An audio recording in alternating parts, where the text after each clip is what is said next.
ասում է, որ պետք է 300,000 ադրբեջանցիներ գան ապրելու արևմտյան Ադրբեջանը, որպեսզի ստորագրեն խաղաղության պայմանագիր։ Եվս մեկ օրինակ, որովհետև մենք ասում ենք, որ Ղարաբաղի բնակչությունը պետք է վերադառնա ապրել Ադրբեջան եւ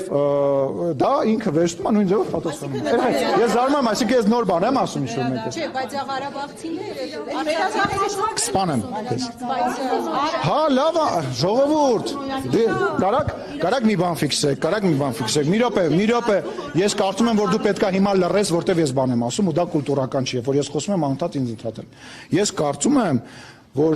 մենք հիմա ոչ թե գնահատական ենք տալիս տեղ, մենք ասում ենք ինչա կատարվում։ Ես չեմ ասում չպետք է վերադառնան։ Այո, Ղարաբաղի հայերը պետք է ինչ-որ օր, երբ որ անվտանգ կլինի, վերադառնան եւ ապրեն իրենց տներում։ Մեր եկեղեցիները պետքա մի օր լավ կլինի, որ վերաբացվեն։ Միանշանակ դա, բայց մենք հիմա քաղաքականությամբ ենք զբաղվում, ոչ չենք եկել հիմա բիսեդկում նստենք, իրար հետ բան բասենք։ Հասկանամ արևմտյան ադրբեջանցիները Չկա, չի եղել ու չի կարող լինել, մոռացեք այդ արևմտյան Հայաստան ուզում են գան այստեղ ապրեն, որ նոր ստորագրվի խաղաղության փաստաթղթը։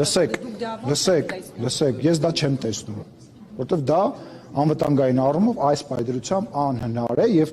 ինչպես խաղաղության պայմանագրի մեջ քննարկված է եւ ինչպես խաղաղության պայմանագրի տրամաբանությունը եւ պետք է լինի, ամեն ինչ պետք է լինի փոխադարձ։ Դուք վարչապետի խոսք եք երեք մեջ բերում, բայց վարչապետը երեք խաղաղության պայմանագրի կետերից մեկը բարձրաձայն Եվրոմիության տարբեր աշխարհի երկրներից եկած մարդկանց մոտ ներկայացրել է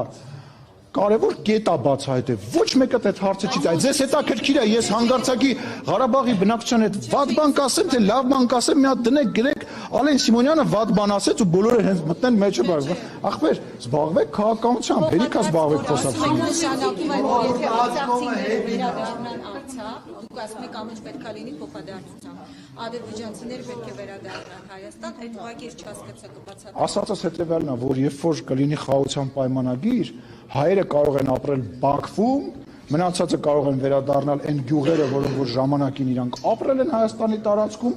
ասենք չգիտեմ, հիմա ոնց են հայերը ապրում Վրաստանում, նույն տրամաբանության մեջ, այսինքն մենք որ ասում ենք խաղաղություն, պատկերացնում ենք խաղաղություն, բայց մենք իրար բարև չենք տալի եւ իրար չենք նայում, 5 րոպե հետո խաղաղության պայմանագիրը կնքելուց հետո Հայաստանի Հանրապետության բնակիչները եւ Ադրբեջանի բնակիչները սկսել են իրար հետ առևտուր անել, իրար հետ բոլոր հնարավոր ձևերով կոմունիկացվել եւ շփվել։ Ախր 5 րոպե հետո։ Գազ։ Չգիտեմ, ինչ-որ բան կլինի կարող է, մենք էլ իրան ջերմուկ կտանք, իրան հոսանք։ Պատերազմից հետո Ահա, պետք է հասարակություններին պատրաստենք, դուք այդ գործին չեք օգնելու, ես վստահ եմ, տեսնում եմ, որ չեք ուզում օգնեք, բայց օրինակ ֆրանսիացիները եւ անգլիացիները 100 տարի իրար հետ պատերազմելուց հետո իրար հետ հիմա դաշնակից են եւ այլ երկրներ են ռմբակոծում իրենց ինքնաթիռներով։ Ես հավատում եմ, որ մենք շատ տարիներ իրար կողք ապրել ենք, ես հավատում եմ, որ եթե կամք լինի իրենց կողմից,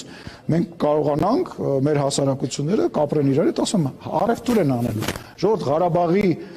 շրջափակման ժամանակ նույնիսկ առևտուր է եղել, շրջափակման ժամանակ անուններ չտամ, կարող եմ անուններ տալ, Ղարաբաղի որոշ ներկայացուցիչներ, չէ, կոնյակով չեն գոյատևում, կոնյակի մասին է խոսքը։ Կոնյակ են վաճառել, փող են վերցրել, առևտուր են արել, վերջ ասեք, մի ապրեք հեքիաթների մեջ, որ առևտուր չի լինելու, այդպես բան ենք, պատ ենք կառուցելու, իրար բարև չտանք։